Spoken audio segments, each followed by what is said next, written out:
ये तो मान रहे हैं ना कि ममता बनर्जी हिंदुओं को अपना वोट बैंक मानती हैं। अभी तक तो आप इसी बात से इनकार करते थे, कुछ तो परिवर्तन चलो आपकी बातों में भी आया। संजय शर्मा जी जवाब दें भाई इस बात का, क्या ये चुनावी मजबूरी है, वोट बैंक की मजबूरी है कि जिस राम नवमी पर हमेशा सियासत होती रही, जिस पर हमेशा संकट के बादल मंडराते रहे, हिंदुओं को कोर्ट की परमिशन लेनी पड़ी, आज वही राम नवमी आप भी जोश और उल्लास के साथ मना रहे हैं, दीदी आज बधाई भी दे रही हैं, आपके नेता भी नजर आ रहे हैं।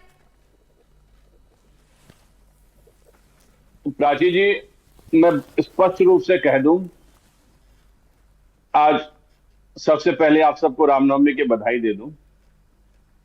और पश्चिम बंगाल में आज से नहीं, वर्षों से रामनवमी का त्योहार मनाने की परंपरा रही है।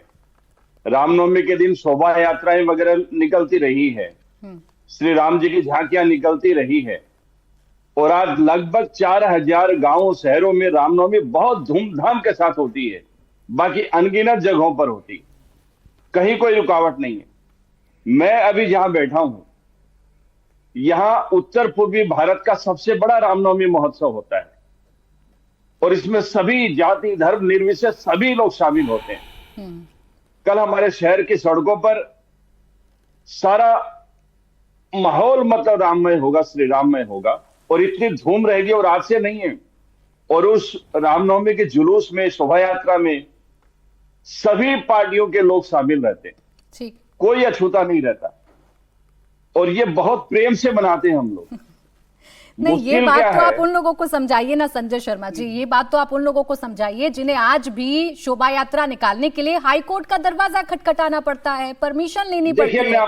अगर इतनी ही सद्भाव से रामनवमी बनती है और आज से नहीं कई सालों से बनती है, तो फिर आपको आपत्ति क्या है भाई? अगर निकालना चाहता है पक्ष शोभा यात्रा, तो निकालने की परमिशन प्रशासन क्यों नहीं देता, कोर्ट क्यों जाना पड़ता है?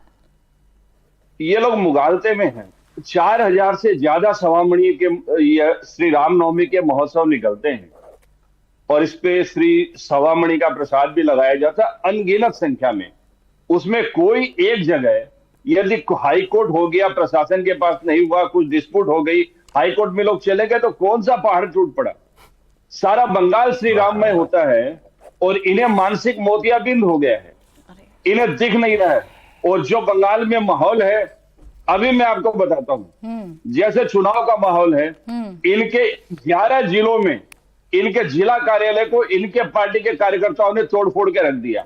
ठीक है। इनके प्रदेश अध्यक्ष की उपस्थिति में सॉल्ट लेक कोलकाता में इनके प्रदेश कार्यालय को तोड़फोड़ कर रख दिया, लोगों ने भारी विद्रोह किया। मैं ये कह रही हूँ संजय शर्मा जी, जब इतना राममय माहौल पश्चिम बंगाल में है और राम भक्ति में आप सब डूबे हुए हैं, तमाम राजनीतिक दल डूबे हुए, सिद्धार्थ जी आर्यू फिर काउंटर कर लीजिएगा, तो फिर आपके नेता भगवान श्री राम को बांटने में क्यों लगे रहते हैं? फिर वो क्यों बताने लगते हैं कि प्रभु श्री राम तो उत्तर भारत के भगवान है, तो नहीं पश्चिम बंगाल की संस्कृति नहीं है? समझाइए ना उनको कि नुकसान होता है इससे भाई आप लोगों का, आप तो बड़े राम भक्त हैं।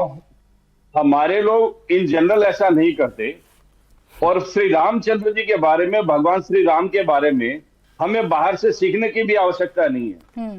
500 साल से भी पहले चैतन्य इन जनरल का तो मुझे पता नहीं, चंद्रनाथ सिन्हा जी के बारे में बता दीजिए, आपके नेता हैं कि नहीं? सुने ना, इन जनरल तो मुझे नहीं पता सर, मैं तो स्पेसिफिकली नाम लेकर आपसे पूछ लेती हूँ, ये चंद्रनाथ सिन्हा जी आपके नेता हैं कि नहीं है? अब चंद्रनाथ सिंह जी ने कब कहां क्या कह दिया, चंद्रनाथ सिंह जी कितने बड़े नेता है, क्या है, ये हम सभी लोग जानते हैं। नहीं है आपकी पार्टी के नेता, उन्होंने क्या सर पूर्व मंत्री हैं, किस कॉन्टेक्स्ट में क्या बोला, उन्होंने किस कॉन्टेक्स्ट में क्या बोला होगा, क्या मायने रखता है? अब यही तो दिक्कत है ना, पूरे पश्चिम बंगाल की खबर रखते हैं, भारतीय जनता पार्टी की खबर रखते हैं, उनके कार्यालयों की खबर रखते हैं संजय जी, लेकिन अपने नेता की खबर नहीं रखते। अगर आपको नहीं पता मैं बता देती हूँ, उन्होंने अभी 2 दिन पहले बयान दिया है, सुन लीजिए, चुनाव प्रचार कर रहे हैं वो, अगर वो इतने बड़े नेता नहीं है तो चुनाव प्रचार मत करवाइए, आप ही का नुकसान कर रहे हैं। अभी कहा, सुन लीजिए संजय जी, 1 मिनट सुन लीजिए, अभी उन्होंने कहा, 2 दिन पहले उन्होंने कहा कि राम उत्तर भारत के देवता हैं, जबकि बंगाल में हम मां काली के भक्त हैं। तो भगवान को तो आप बांट रहे हैं संजय जी। मुझे 10 सेकंड के लिए जवाब देने दीजिए।